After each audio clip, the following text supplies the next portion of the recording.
شیطان قسم خورده ماست. چیزی که شیطان رو ناراحت میکنه توبه جوان هست. در سن جوانی توبه جوان بزرگترین توهین و سیلی و خنجر تو پیشانی ابلیس هست. اگر جوان توبه بکنه دنیا خوش میشه، نعمتهای دنیا و برکتهای نعمتها سرازیر میشه.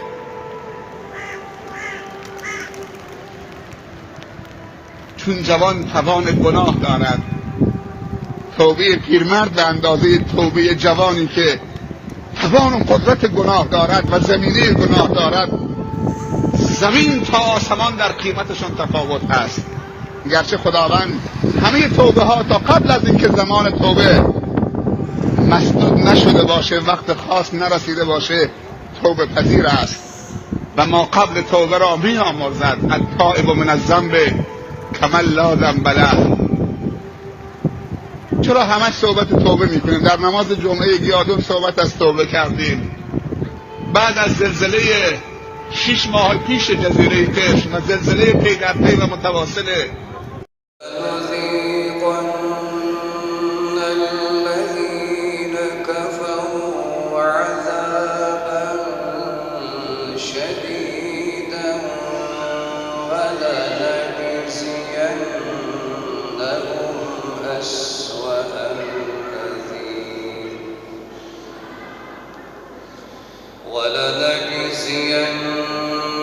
ولنجزينهم أسوأ الذي كانوا يعملون.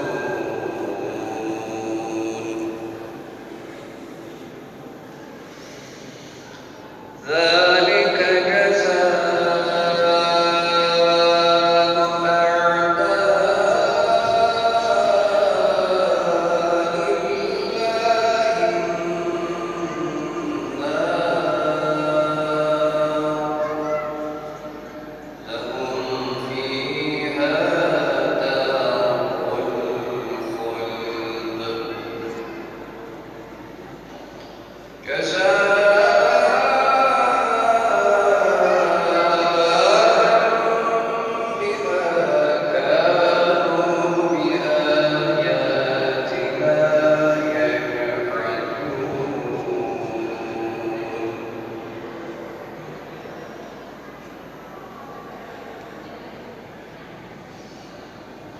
وقال الذين كفروا ربنا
şöyle buyuruyor bu ayetlerde.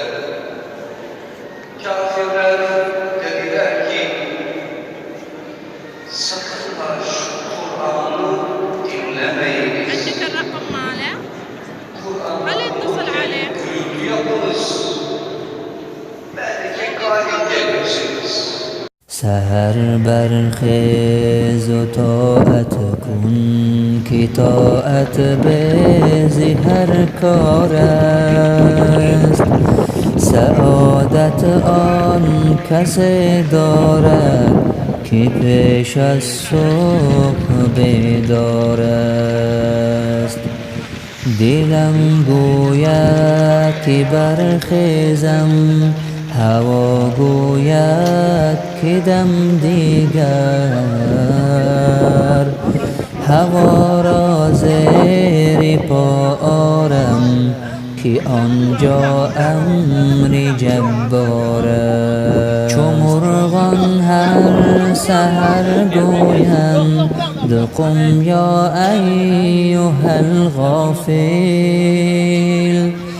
که تو در خوابی و کید و بی کسی داند که بیدار است از این بهتر که برخیزی زیدیده خون دل ریزی زی دست جهل بگریزی که شیطان سخت مکار است ایا ای شمس تبریزی گه شهد و شکر ریزی اگر 100 سال